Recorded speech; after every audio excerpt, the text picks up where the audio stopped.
Salve, salve galera!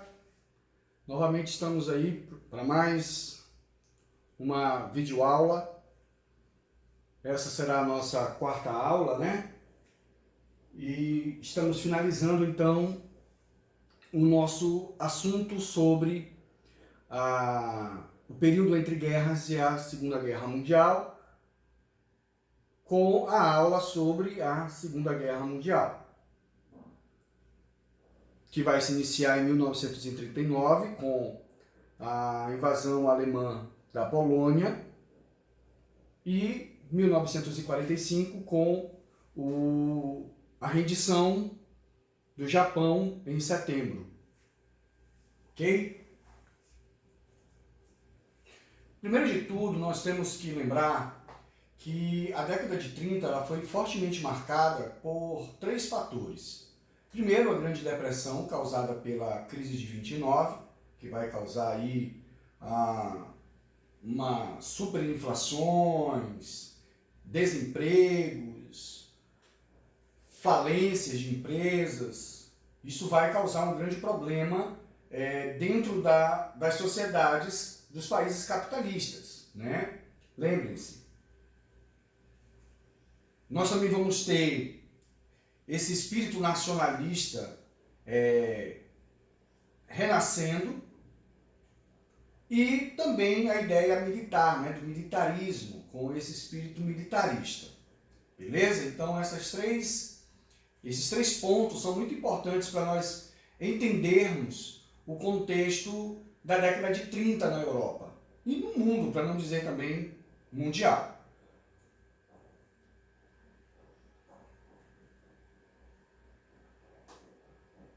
Também temos que perceber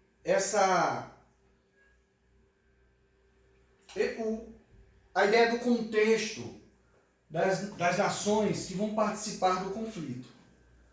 E a gente pega então a Itália, a Alemanha e o Japão pós Primeira Guerra. Como é que estavam essas nações? Por que a gente não olha as outras nações? Porque as outras nações, nós já trabalhamos na primeira aula a respeito de que as nações capitalistas elas passaram pelo problema da Grande Depressão. Mas querendo ou não, quando a gente fala dessas nações, a gente está principalmente falando de Inglaterra, França e Estados Unidos.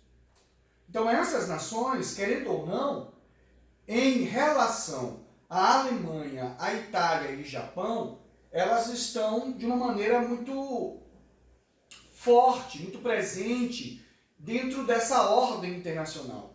Então por isso que a gente traz essa questão das desvantagens. Por quê? Tanto Itália, quanto Alemanha, quanto Japão, eles estão em desvantagens dentro dessa ordem. E lembrem-se, quando a gente trabalhou o Hitler, né, o nazismo, eu falava para vocês que o Hitler vai questionar essa ordem, e vai propor uma nova ordem, onde a Alemanha seria então a grande cabeça, né? Estaria encabeçando. E essa desvantagem, ela é percebida por eles, né, na ideia, no contexto de colônias. A maioria estava nas mãos de ingleses, seguido aí de franceses.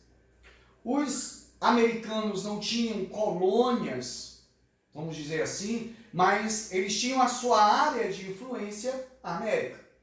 E não somente a América, mas também o próprio mundo, década de 30, é influenciado. Eu mostrei isso para vocês também na aula, na primeira aula, né? A economia americana vai ser uma grande influenciadora nesse período. Então, se essas nações estão achando que elas estão em desvantagem, por quê? Porque elas não têm muitas colônias e por elas não terem muitas colônias, também não vai ter mercado consumidor e então muito menos também a possibilidade de conseguir matérias-primas. E esse fato, né, vai conduzir essas três nações a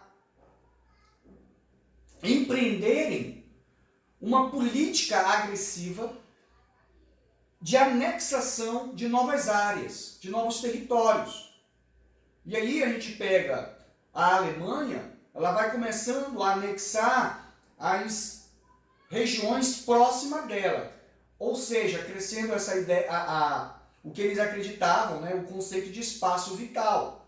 A Itália pula lá para a África, lá na Etiópia, na época era a Abissínia.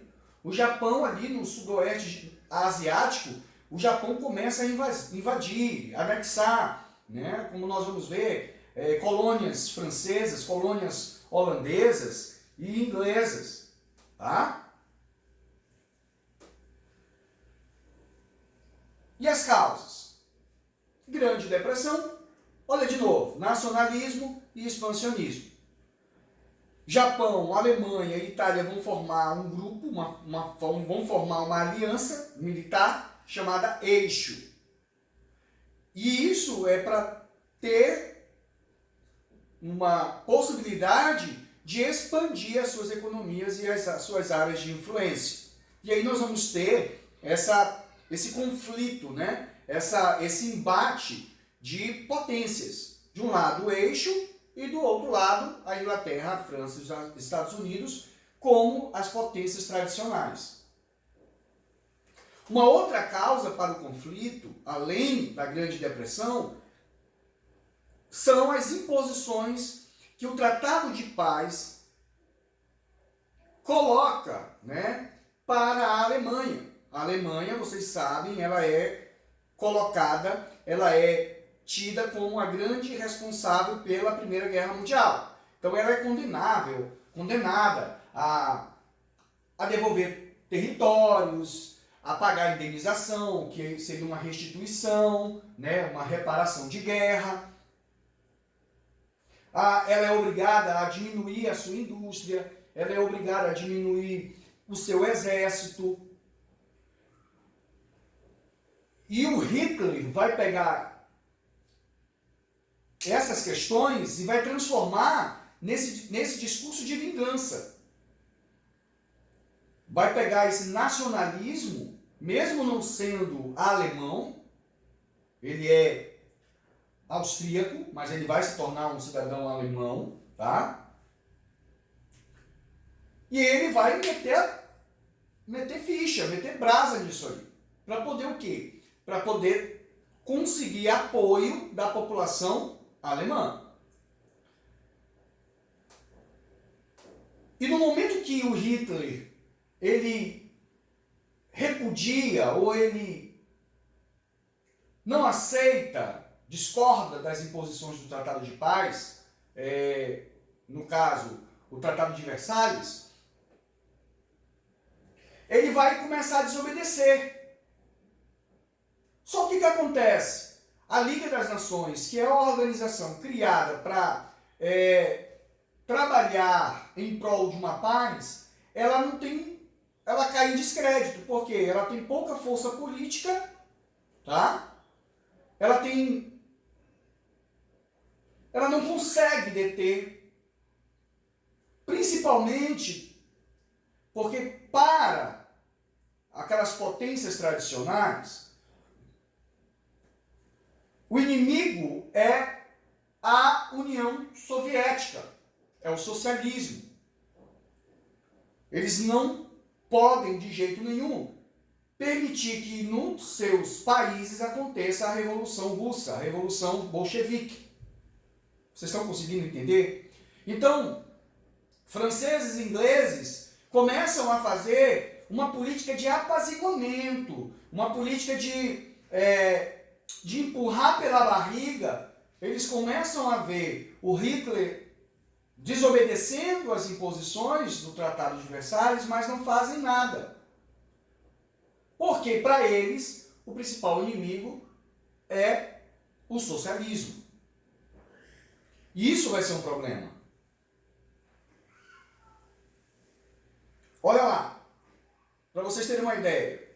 Em 1931, o Japão invade a Manchúria. A Liga das Nações só protesta. Não faz nada, só dá um protesto.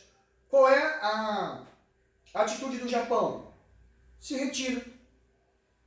Corta a relação. E os japoneses continuam a fazer a sua política de anexação. 37, invade lá a China. 38, invade a Mongólia. E assim por diante. A Itália vai lá para a Etiópia, que era a Abissínia na época. Como nós vimos na aula anterior. Mata mais de 500 mil de africanos. A Liga não faz nada. 1936, eclode na Espanha uma guerra civil. Quem vai ajudar? O general. Alemanha e Itália. E é interessante, a Itália envia tropas. E a Alemanha vai testar os seus novos armamentos, as suas novas armas. Na Guerra Civil. 38, o Hitler propõe um plebiscito na Áustria para perguntar para o povo austríaco se eles desejavam fazer parte do Terceiro Reich. Por incrível que pareça, a maioria da população austríaca responde sim. Nós estamos falando aí do pan-germanismo, galera. Né? A ideia de todos os povos germânicos tinham que estar dentro de apenas um império dominar, né? Controlar todos os povos germânicos. E isso vai causar a chamada crise dos Sudetos, né? Lá na Tchecoslováquia.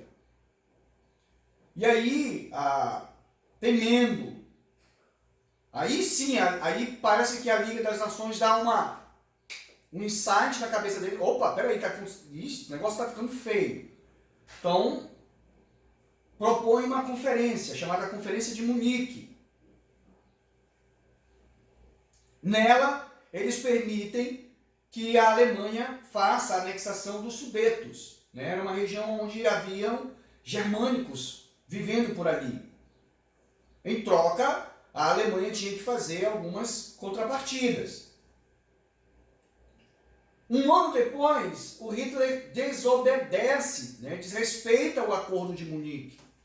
Né? Por que ele desrespeita? Porque ele quer um porto de uma cidade, ele exige essa cidade de volta. Nós vamos já saber qual é essa cidade. Nesse momento, ele vai anexar a Morávia e a Boêmia. A Eslováquia declara a independência. Interessante notar todos esses atos de 31 até agora, a inércia da Liga das Nações. Né? E aí eu queria que vocês prestassem atenção nesse conjunto de palavras, nações capitalistas democráticas. Porque isso aí é o cerne da questão. Os países do eixo, principalmente a Alemanha e a Itália, que estão no regime totalitário, Itália fascismo, Alemanha nazismo, o discurso de ódio deles, o discurso de mudança de ar, de mudança de estrutura, de governo, de economia, passa pela ideia da falência do capitalismo e a falência da democracia, ou seja, a falência do liberalismo. Tá? Não se esqueçam disso. E é essa inércia que vai fazer com que o Hitler não pare a gente vai ver, não pare com as suas atitudes. Ele vai exigir, olha, Danzig. Danzig é uma cidade portuária que estava sob a administração da Liga das Nações, mas que quem estava ali fazendo, né, diretamente a ligação era a Polônia. E o Hitler exige a devolução dessa cidade para o Terceiro Reich. A Liga das Nações diz que não. Para completar, olha a contradição, olha como a humanidade, o homem é contraditório, né? Ingleses, franceses, americanos viam o Stalin como um inimigo. Socialismo. O Hitler vê o Stalin como um inimigo, como um comunista, tanto que ele persegue o comunismo na Alemanha. Mas agora ele assina um acordo, né, um pacto de não agressão, chamado de Pacto Nazi-Soviético ou Germano-Soviético. Os dois declaram o seguinte, olha, numa eventual batalha, numa eventual guerra, um ao outro não vai, né, invadir, não vai se degladiar. Nós somos amiguinhos. Beleza?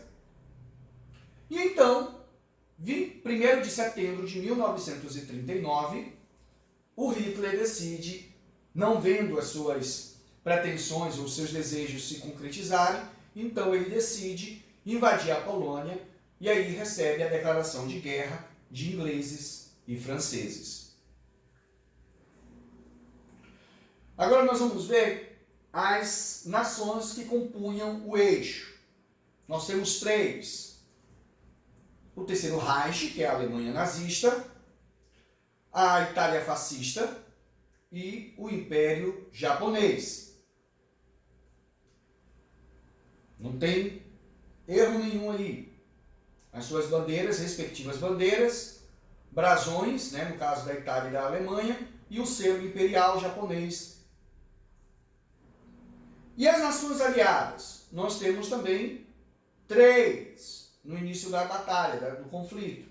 Nós temos o Reino Unido, a Grã-Bretanha, a França e a União Soviética, por incrível que pareça.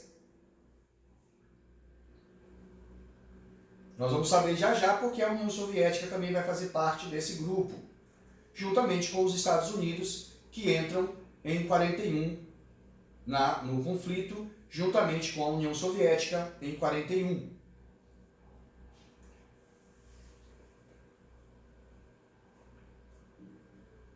Para facilitar